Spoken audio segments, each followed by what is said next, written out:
Hello everyone, Brickbar here, and today guys we're going to be looking at the LEGO Avengers Infinity War Hulkbuster Smash-Up set. This set contains 375 pieces, 4 minifigures, and it retails for $30 in the United States. Now let's take a look at those minifigures. Let's start out with the Falcon minifigure in this set, and this is honestly my favorite minifigure in the set.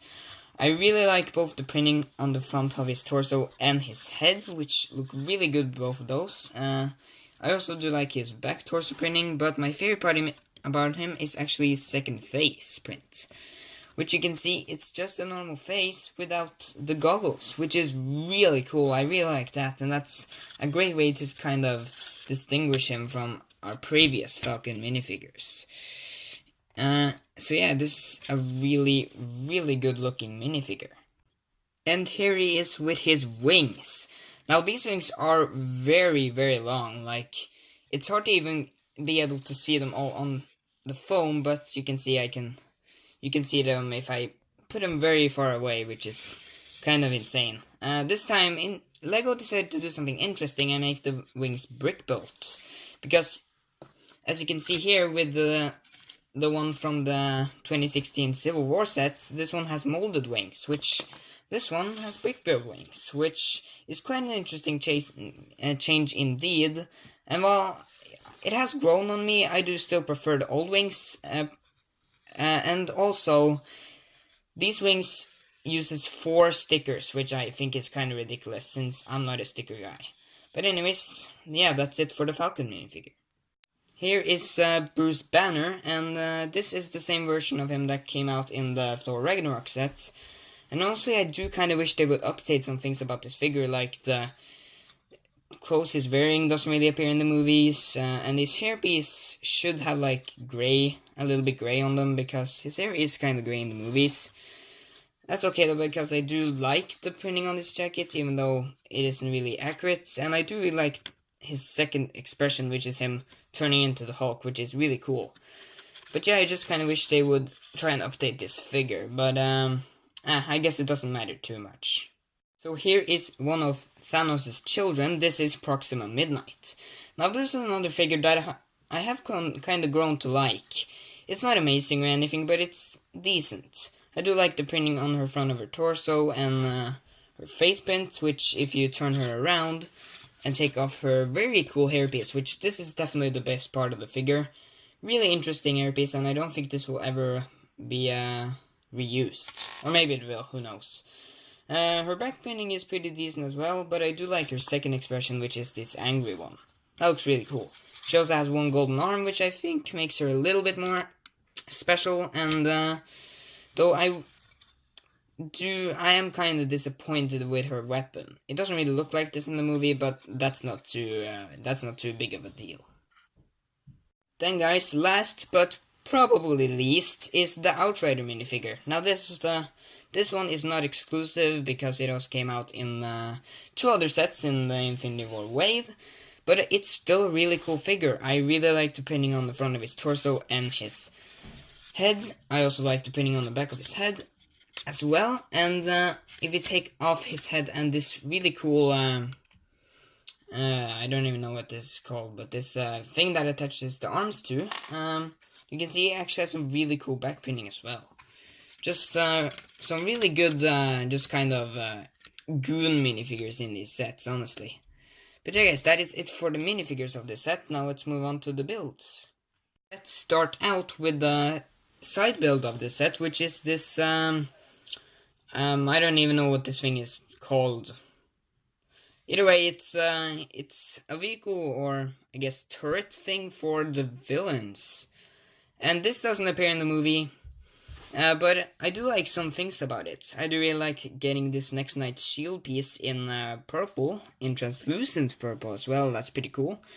It has a few stickers, as you can see, and it has this ball shooting feature, which you pretty much just press on this, and yeah, it shoots off very well as well.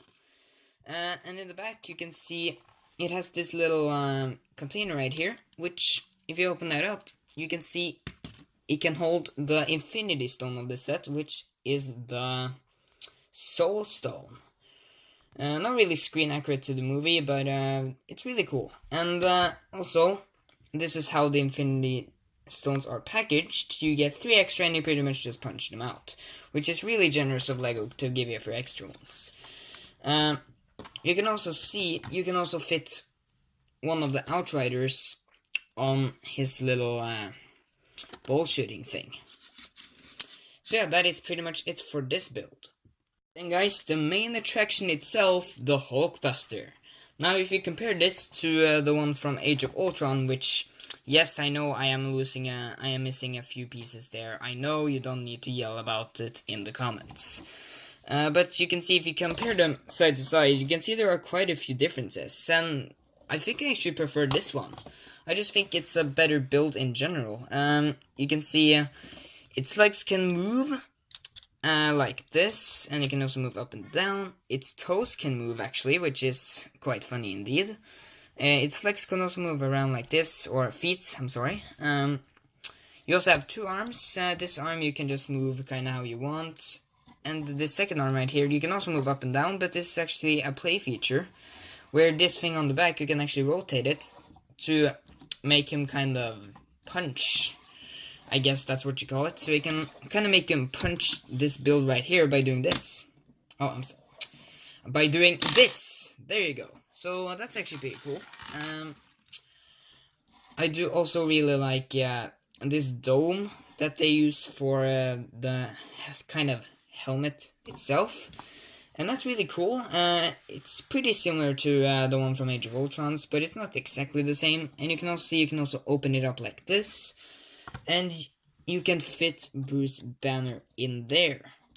So you can just kind of close it like this, and he fits inside there. So that's really cool.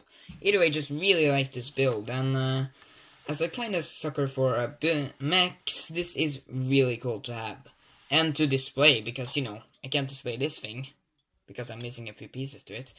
So guys, that is it for the builds. Now on to the instructions. Here are the instructions. Does anyone actually want to see this? But I'll just throw it in either way because I actually have it. I don't know when. I think I threw away the box though, so I don't have that. But either way, you can see in the back here, it has some advertisements for a few of the sets, including that one which I reviewed about a week ago, I think. And I do really want to get this set right here. Again, I want to get all the Infinity War sets, so I guess that isn't really a surprise. There's also some advertisements for LEGO Life, and yeah, that's pretty much it. Now let's move on to my final thoughts. So all in all, guys, I think this is a great set. While I am kind of bummed out that they didn't make a new Bruce Banner figure for this set, I do think all the other figures are really good, and the Hulkbuster itself is awesome. And it's also a great deal for $30, even though here in Norway you have to pay around $40 for it. But it's still a really good deal. And for the grades, I would probably give this set an A- or something. Really good. Either way, guys, that is it for this set and for this video. And I'll see you guys in the next one. Bye-bye.